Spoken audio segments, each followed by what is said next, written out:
Hello, this is Matt on the Moon Lambo channel. There's a couple crypto media outlets at a minimum covering this. Here's the headline from Crypto Media Outlet U today. Peter Brandt urges SEC to declare XRP as a security. Here's another headline from Cointelegraph. SEC should declare XRP a security, says Peter Brandt. And this individual is very well known in the world of crypto. He's got apparently a rather successful career as a trader spanning several decades, and not going to take that away from him if he's indeed a great trader. Props to him. He's had a #1 selling book on Amazon, all that jazz. Cool. But the thing is, he just absolutely despises Ripple and XRP, both of them. Both Ripple and XRP, which are different, by the way. Looking at you, Bitcoinist.com and NewsBTC.com. Can't use those damn terms interchangeably and make no damn sense. The Moon Lambo grinding my gears all up. So I'm going to run through this and place this in the wood chipper when we're done. To be clear, I am not a financial advisor. I do not have a financial background of any kind. And you absolutely should not buy or sell anything because of anything that I say or write. I'm never going to offer financial advice because that'd be stupid. I'm just a dude on the internet that likes to talk about this stuff for the fun of it as an enthusiast and make YouTube videos. That is all that it is. If you would please ever so delicately tap the like button, and also if you think that this is absolutely redonkulous, this idea of XRP being labeled as a security, go ahead and subscribe to the Moon Lambo channel to join the echo chamber. Alright, there we go.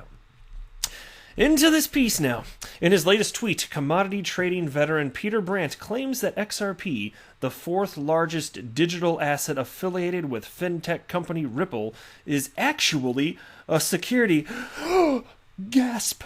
The only reason why it hasn't been declared one yet by the Securities and Exchange Commission, or the SEC for short, is the agency's failure to understand the cryptocurrency industry according to the charts. You see right here, the genius of Peter Brandt, he understands it. But the government agency, the Securities and Exchange Commission, their little pea-brains can't even understand what's going on up in here.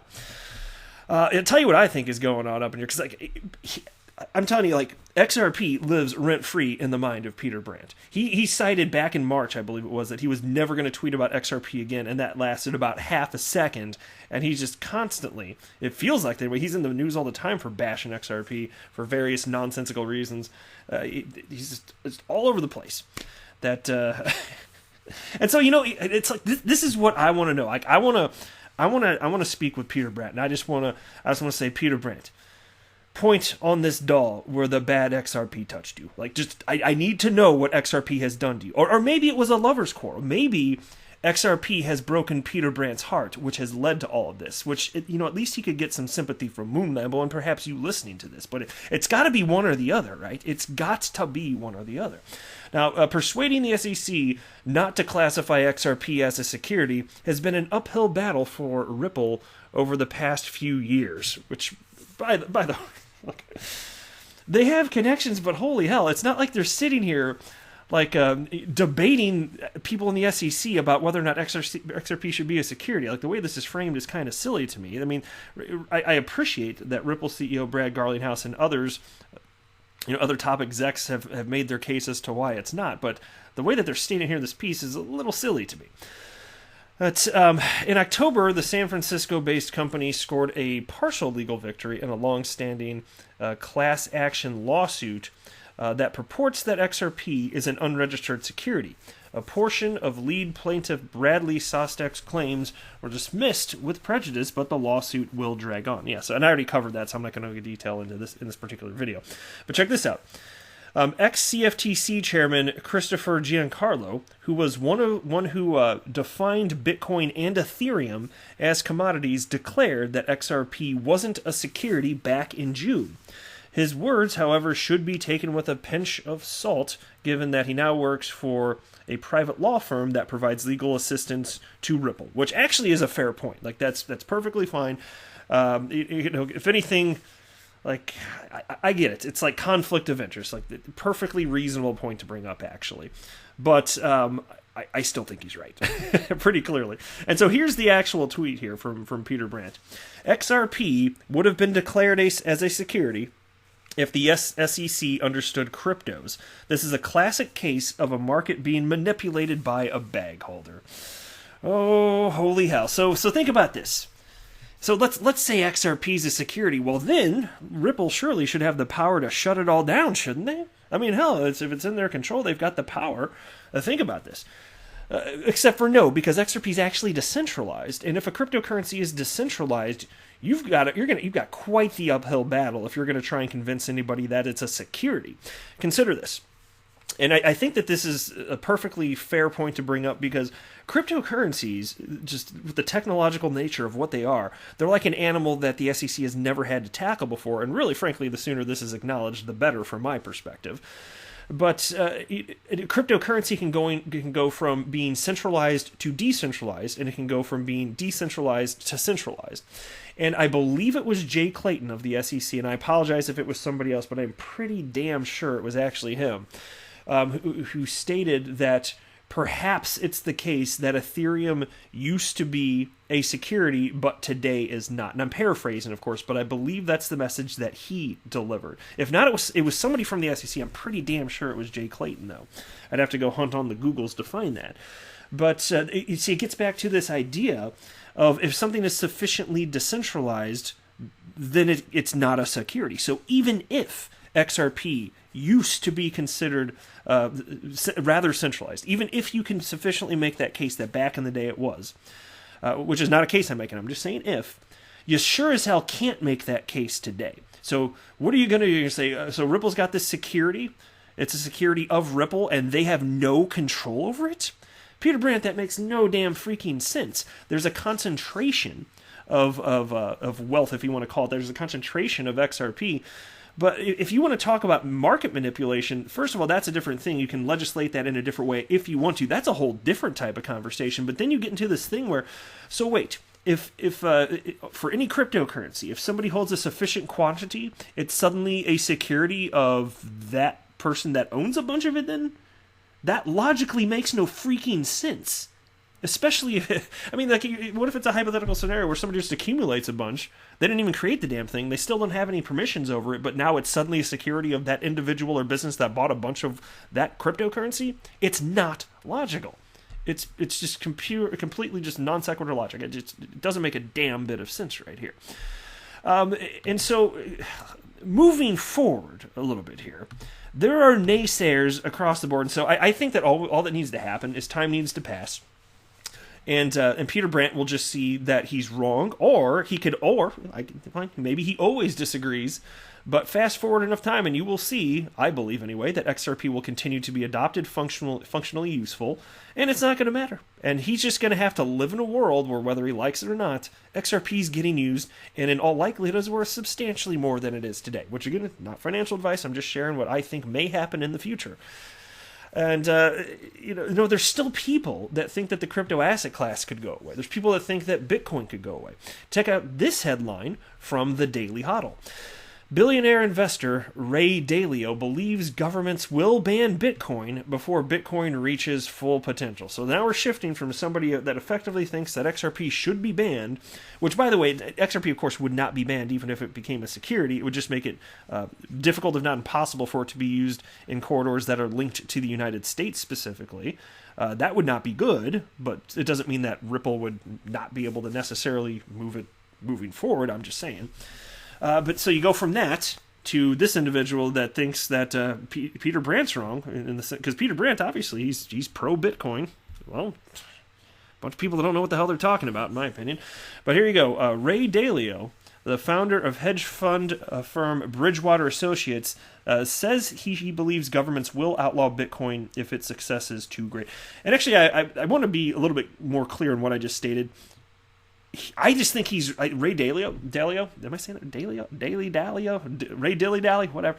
So I just think he's wrong on the Bitcoin topic. I think a ton of stuff that he said is incredible, and it's just a stance on anything surrounding monetary policy, just all business stuff, and he's a wild success. I get all that, so I'm also not taking that away from him. I just think he's wrong about Bitcoin, and that's fine. He can think we're all wrong and Looney Tunes, but let time pass, man.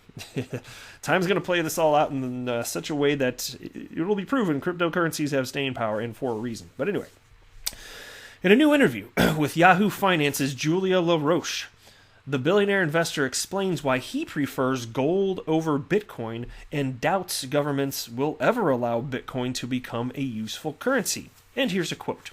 If Bitcoin becomes material, governments won't allow it. I mean, they'll outlaw it, and they'll use whatever teeth they have to enforce that. They would say, okay, you can't transact with Bitcoin. You can't have a Bitcoin. So then you have to be almost like, is it a felony and I'm going to have to be a felon in order to transact? They outlawed gold. What's wrong with gold? Gold was a storehold of wealth. So if I was to say, would I prefer Bitcoin to gold? No, I wouldn't prefer Bitcoin to gold. Gold will be the vehicle that central banks and countries will choose as an alternative to regular cash. And so here's what would have to happen for this position to really be meaningful in any sort of way. Because you'd have to have every government the world over simultaneously agree that this is the case. And you're not going to get roughly 200 countries to agree on anything.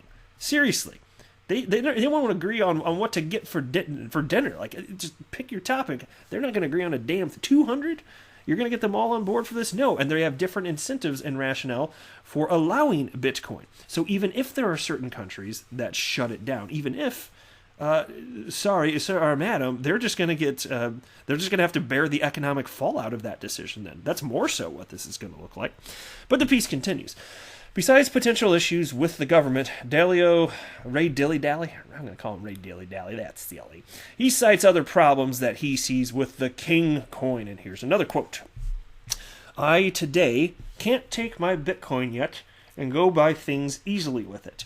As a storehold of wealth, it's so volatile that its volatility based on speculation is so much greater that it's not an effective storehold of wealth, and which is also one of the reasons it's a problem to be a transaction vehicle, because if a vendor says, I'm going to get paid in Bitcoin, and they don't know what that means in terms of their other liabilities, that's a problem. Look, on the topic of Bitcoin as money, you're not going to get too much pushback in 2020, but that doesn't mean necessarily that Bitcoin won't have some sort of tremendous staying power. It's finite. And as far as the volatility, man, you say that's a bad thing. I say it's a good thing. And I recognize that it's volatile. First of all, yeah, there's a frenzy around the asset class, but also because there's barely any money in it. It's becoming less volatile over time as expected, and I know as more money comes in, that's just going to be what happens. It's going to keep going in that direction. So if you're calling the volatility undesirable, I say that's Looney Tunes, because from my perspective, that's what makes it possible to get all these lopsided gains compared to other asset classes. So I could not disagree more fervently. And here's another quote. There's the type in which it's like a Bitcoin type of currency that will be an alternative currency in terms of its supply, demand, and an alternative storehold of wealth. Then there's there's digital currencies. That means there will be other types of currencies, let's say the dollar or the euro or the Chinese renminbi, that is digitized. I think we're going to see more of that second type. Well, that's going to happen too, but again, it's still going to have the same underlying monetary policy, and so the type of people that will be attracted to cryptocurrencies that are decentralized, it's a different type of human. I'm one of them, frankly. And then there is this, and I covered this the other day, but it goes in so perfectly, I just have to mention part of this before wrapping up the video. That's from the Daily Hodl, titled, Will the U.S. Push to Ban Bitcoin? Bitcoin bull Anthony Pompliano outlines risks facing leading cryptocurrency. And this is in an interview with a guy named Dave Lee, which I did watch. It was interesting. It was on these exact topics, frankly. And I just think Dave Lee's wrong, but it was really nice civil back and forth between Anthony Pompliano, Dave Lee. It was an exchange of ideas, and they ended up not agreeing in the end. And I love it, because that's how adults should behave. That is fantastic. But anyway, Pompliano says that after everyone becomes comfortable with digital wallets, they will likely move towards Bitcoin and the idea of hard money, tempting governments to ban Bitcoin. And here's a quote from Anthony Pompliano. When that occurs, I think that governments are going to go through an exercise. They have two options. They can either do nothing and basically not try to ban it, or they could try to embrace it, or they could try to ban it.